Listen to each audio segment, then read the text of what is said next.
All right, in this video, I'm going to show you how to take an image that looks like this and turn it into an image that looks like this with a bunch of filters and a bunch of steps. But it's pretty easy and I think you can do it. Let's go check it out. Here we go.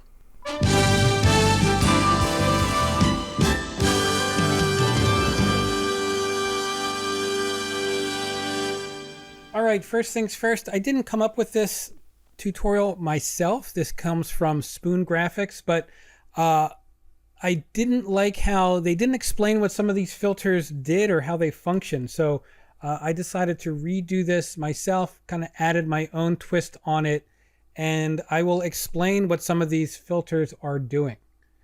This works exceptionally well with a low resolution image.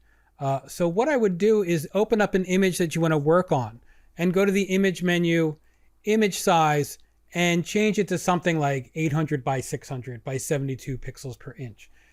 Because it's going to flatten out a lot of the detail, you can easily scale it up when you're done. The image that I'm using here is 800 pixels by 800 pixels by 72 pixels per inch. The way that this works is the first thing that we do is we duplicate this layer.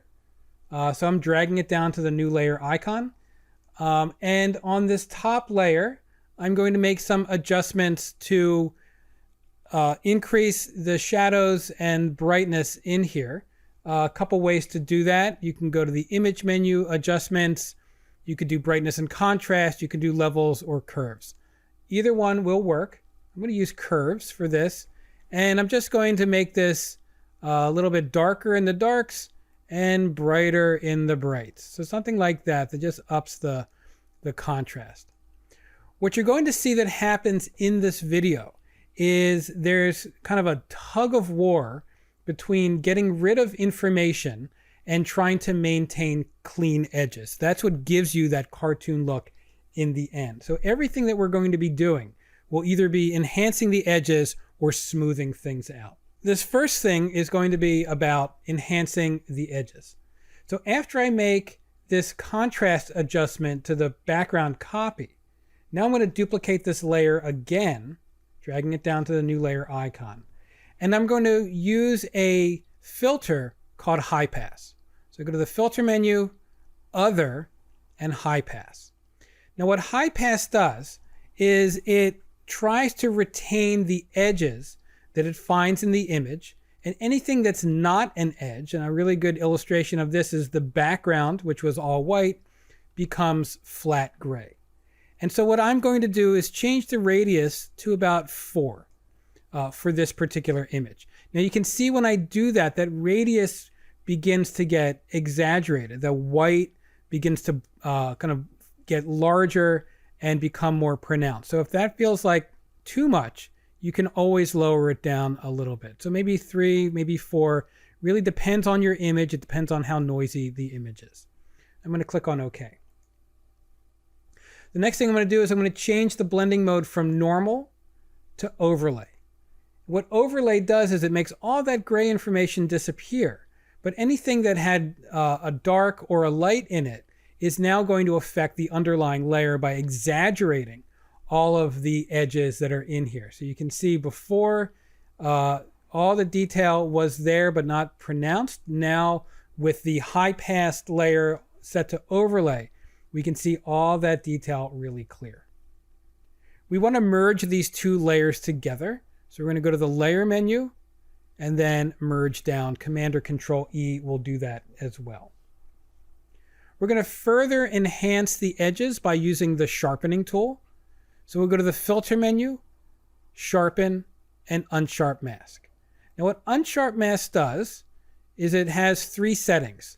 Amount you can think of as volume, right? So it's a crank it up 500%. Now it gets crazily sharpened everywhere. Radius, similar to what we saw in high pass, what this tool does is that it enhances the contrast where it finds an edge and makes darks darker and brights brighter, and therefore giving it the illusion of crisper. So I'm going to set this to about, I don't know, 1 or 2. Again, it depends on your image. So I'm going to enhance all this detail, and then we're going to smooth it all out in a little bit. I'm going to set this to about 100. Now threshold, I'm going to leave at 3. What threshold means is how close do the pixels have to be in order for this to make an effect. If it's set to a higher threshold level, you're going to see less of that effect. But if I drop it down to something like 3 or 4, now you get to see the effect take place. I'm going to just click preview on and off so you can see that. So something around this, and again, it's going to be dependent on your image, but you want it to feel a little bit crisp, but not overly sharpened. And I'm going to click on OK. Now what I'm going to do is start to kind of smudge all this out. I'm going to use a filter called Diffuse, and that's under Stylize and then Diffuse. And what Diffuse does is it takes all the pixels in the image and begins to kind of blur them together. And there's all sorts of different ways that it can diffuse it. Normal will kind of make it feel like all fuzzy and hairy, which has an interesting effect in and of itself. Only the darker pixels, only the lighter pixels. Or you can do anisotropic. And what anisotropic does is instead of it kind of making it all hairy, now it starts to blend things together. You get these kind of weird textures here. But that's going to be okay because we're going to smooth that out in a little bit. So click on OK. The next thing that we want to do is reduce all of the noise that's in here by using the filter, noise, and reduce noise. And this has a number of settings in here as well. There's a strength setting, meaning that's essentially the volume, like how strong this filter is going to be.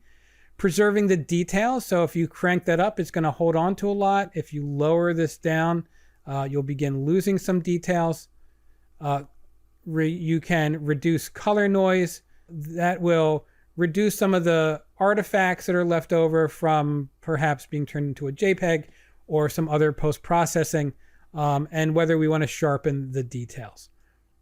Again, this is image dependent, so I'm just going to use some of this the basic settings here. Set the strength to about 8 or 9. Preserve the detail, set that to about 30 or so. Reduce the noise, crank that all the way up, and keep the sharpen details at about 50. And we'll click on OK. All right, now we're going to really smooth things out. We're going to duplicate this layer again, and we're going to rotate it. So go to the image menu, image rotation, and rotate it 90 degrees clockwise. And then we're going to run the diffuse filter again. So filter, stylize, diffuse. We'll do the anisotropic diffuse. We'll click on OK.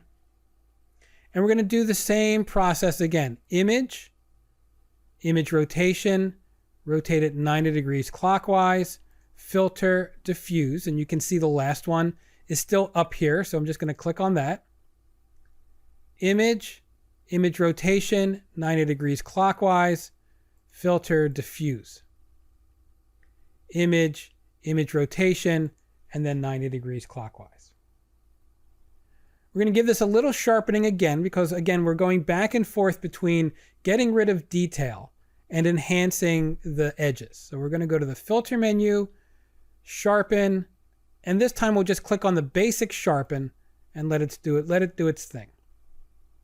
The next thing we want to do is go to the filter menu, blur, and we're going to use surface blur.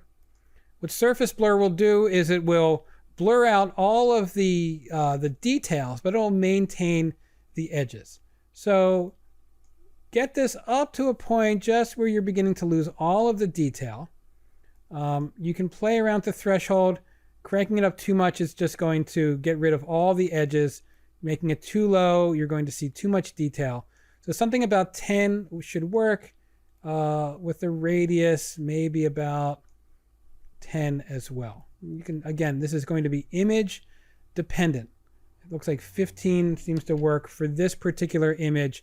I've managed to lose a lot of the detail, but also maintain some of the edges in here. All right, once you feel happy with that setting, now you can click on OK.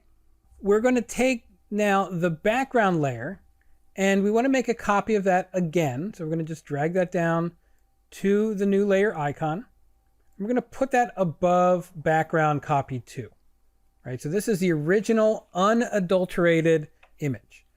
What we're doing with this is we're just going to bring a little bit more detail back into the image, but still maintain that flatness to it.